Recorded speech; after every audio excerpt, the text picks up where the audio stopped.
Sometimes, we think we can just automatically fix a child.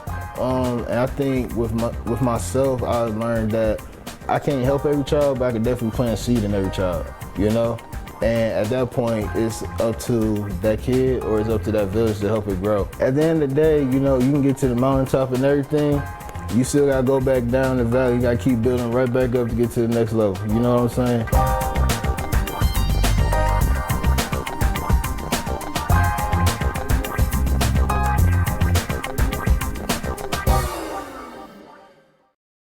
Eric Johnson here for Around the Way with EJ. I'm in the Virginia Wiley room with the talented Jalen Small. Jalen, appreciate your time, man. We're here to talk about the B3 movement, building bridges over barriers. First off, how's everything going? I know it's been a while since we talked about the movement. Yeah, it's been going good. Just building, no pun intended. Just doing more programs, working through the libraries, doing this Building Genius program.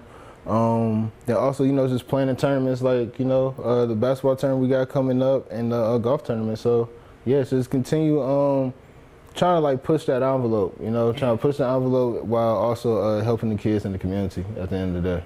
So, Right. I know we're going to get to a lot of those tournaments you just touched on there, but I wanted to take people back to kind of your original goal and focus for the nonprofit itself. I know you had that mission of connecting youth with community resources to overcome any barrier on their road to success. How important has that been for you in your journey to kind of be that building gap, so to speak, between youth and the resources that are around us? So growing up, originally from Detroit, Michigan, so I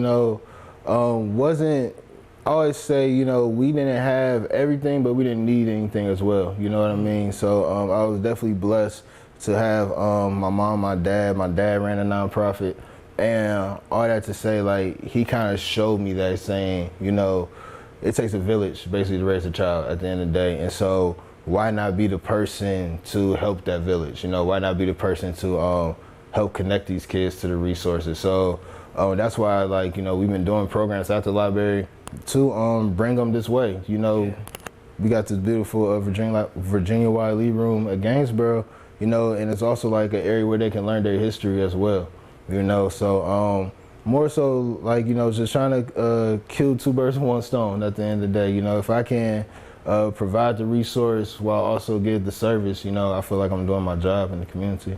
Right, and we touched on it too right before we came on, but partnership and actually that thought of coming together and bringing as many resources to them as possible is vital as well, because we have so many different organizations in our area that sometimes they do the same thing, but yet it takes a special person to kind of reach every kid, though. Am I right? Yeah, most definitely. I kind of test that to my upbringing, being raised, like I said, by my dad and my mom.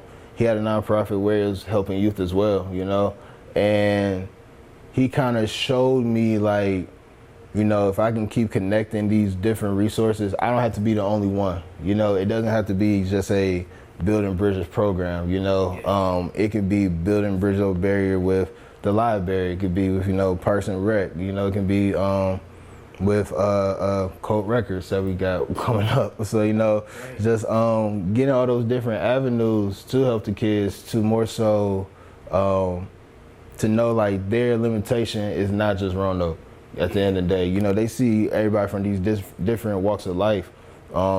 It lets them know okay, I can be more than just what my city is showing me. I like the fact that your nonprofit is kind of indicative of what you want to teach the children. Yeah. Constantly evolve. Definitely. Constantly evolve. Keep be building. Open to new doors, right? Keep building. Yeah, that's our slogan. Keep building, because at the end of the day, you can get to the mountaintop and everything. You still gotta go back down the valley. You gotta keep building right back up to get to the next level. You know what I'm saying? So it's more so just keeping that momentum at the end of the day. I know with life, we can get kind of stagnant. We get kind of comfortable, but in order to keep getting to the blessing that God set for us, we just gotta keep building at the end of the day. And I know part of that is through a lot of the tournaments and events that you guys put on. I know August 5th, baskets for academics. Yes, is that sir. Correct? Yes, sir. So August 5th at Fleming High School, we're doing another This is our 4th annual Ball for a Cause basketball academics tournament, and all the proceeds goes towards a school for their field trip fund.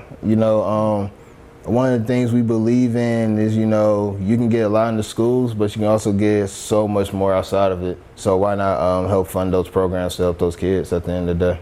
That's big. And of course, you do the book bag drive just a week after that as well. Yes, sir. With at Eureka Park, which is Jason Harrison Tap. Yeah. We're planning to give out a whole bunch of book bags to help the kids for the upcoming school year, because preparation starts now at the end of the day. So just trying to help them out. We're gonna have a lot of vendors out there. This is gonna be a big community field day, to get the kids ready for school.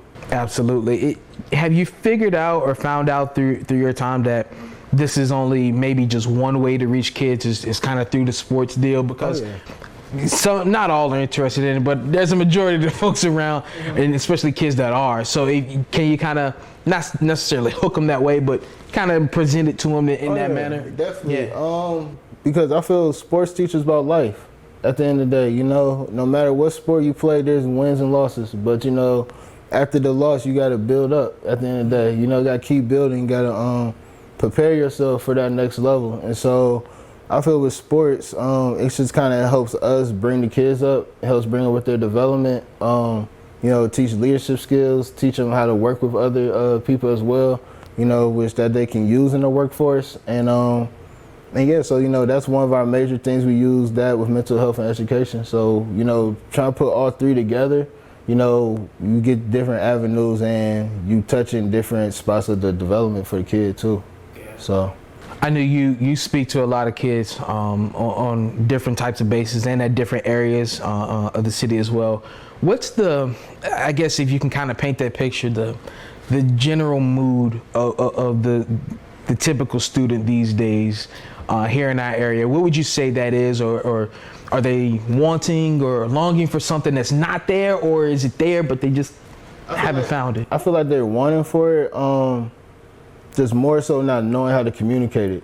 We did a program at Melrose Library called Cutting Confidence, and I'll never forget one of the kids said he just wants 3 things. He just wants to be heard, he wants to know how to do things, and he just wants people just to see him as a kid. He was also just saying how like now he feels the young black male, they're perceived as they have a negative perspective, a negative perception, excuse me. And so I think with them, they just wanting to know, they just wanting to learn how to do things, but they don't know how. They don't know how to really just communicate, but it's definitely a need out there. It's definitely a need for their help. I feel like we have a lot of resources to help them. It's just more so figuring out how to give it to them, and then also just basically just listening. You're listening to the kids, listening to what what they say, listen to what the streets is talking at the end of the day. So, just really keeping their ear out there and to just really figure out ways to help them out at the end of the day. Yeah. Do we start earlier than we used to, or is it a trick, so to speak? I mean, I know you deal with some that are rather young as well, right. In terms of their growth and development. I feel you start where you meet them where they at. Sometimes we think we can just automatically fix a child, and I think with myself, I learned that I can't help every child, but I can definitely plant a seed in every child. And at that point, it's up to that kid or it's up to that village to help it grow.